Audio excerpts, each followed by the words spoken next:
जय श्री गणेश मित्रों। भगवान श्री गणेश जी की चतुर्थी व्रत की पौराणिक कथा के बारे में यदि बात करें तो एक बार भगवान शिव तथा माता पार्वती नर्मदा नदी के किनारे बैठे हुए थे।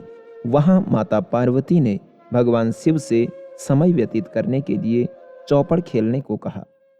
भगवान शिव चौपड़ खेलने को तैयार हो गए, परंतु इस खेल में हार जीत का फैसला कौन करेगा, यह प्रश्न उनके समक्ष उठ गया। जिस कारण से भगवान शिव ने कुछ तिनके इकट्ठा किए और उनसे एक पुतले का निर्माण किया और उसकी प्राण प्रतिष्ठा कर दी और पुतले से कहा कि बेटा, हम चौपड़ खेल रहे हैं, परंतु हमारी हार और जीत का फैसला करने वाला यहाँ कोई नहीं है, इसलिए तुम ही बताना कि हम दोनों में कौन जीता और कौन हारा। उसके बाद भगवान शिव और माता पार्वती चौपड़ खेलना आरंभ कर दिए। यह खेल 3 बार खेला गया और संयोग ऐसा रहा कि तीनों बार माता पार्वती जीत गई। खेल समाप्त होने के बाद बालक से हार जीत का फैसला करने के लिए कहा गया तो उस बालक ने महादेव को विजयी बताया। यह सुनकर माता पार्वती क्रोधित हो गई और क्रोध में उन्होंने बालक को लंगड़ा होने का और कीचड़ में पड़े रहने का शाप दे दिया। बालक ने माता पार्वती से माफी मांगी और कहा कि यह मुझसे अज्ञानतावश हो गया है, मैंने किसी से भी कोई द्वेष भाव नहीं रखा था।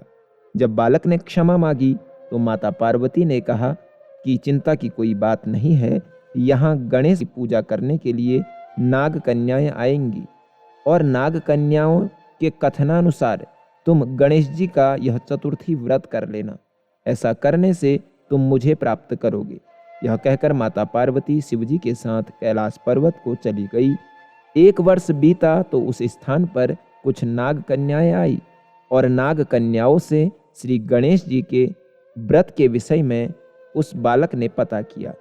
उस बालक को 21 दिन तक लगातार गणेश जी का पूजन करने के बारे में उन नाग कन्याओं ने बताया। तब उस बालक ने 21 दिन तक लगातार भगवान गणेश जी का व्रत किया। उसकी श्रद्धा से गणेश जी प्रसन्न हुए। उन्होंने बालक को मनवांछित फल मांगने के लिए कहा।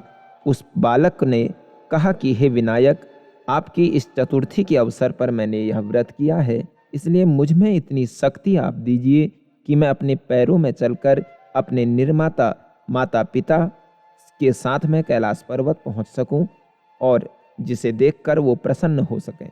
तब बालक को वरदान देकर श्री गणपति अंतर्ध्यान हो गए।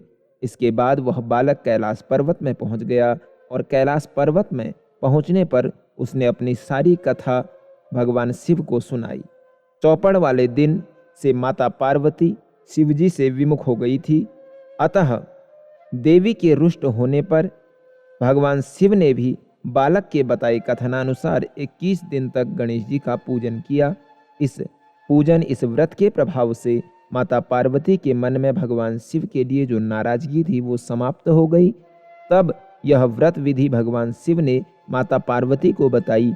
यह सुनकर माता पार्वती के मन में भी अपने पुत्र कार्तिकेय के साथ मिलने की इच्छा जागृत हुई। तब माता पार्वती ने भी 21 दिन तक गणेश जी का व्रत किया। दूर्वा फूल और लड्डुओं से मोदकों से गणेश जी का पूजन अर्चन किया। व्रत के 21वें दिन कार्तिकेय भगवान स्वयं माता पार्वती से मिलने आ गए। उस दिन से गणेश चतुर्थी का यह व्रत समस्त मनोकामनाओं को पूरा करने वाला व्रत माना जाता है और इस व्रत को करने से मनुष्य के सारे कष्ट दूर हो जाते हैं, सभी मनवांछित फलों की प्राप्ति होती है। इस व्रत में विशेष रूप से गणपति अथर्व शीर्ष का यदि आप पाठ कर लेते हैं तो आपको बहुत सुंदर जीवन में लाभ देखने को मिलता है। यदि आपको कथा अच्छी लगी तो आप लाइक करें और कमेंट में जय गणेशा जरूर लिखें और चैनल में यदि नए हैं तो चैनल को सब्सक्राइब करना ना भूलें।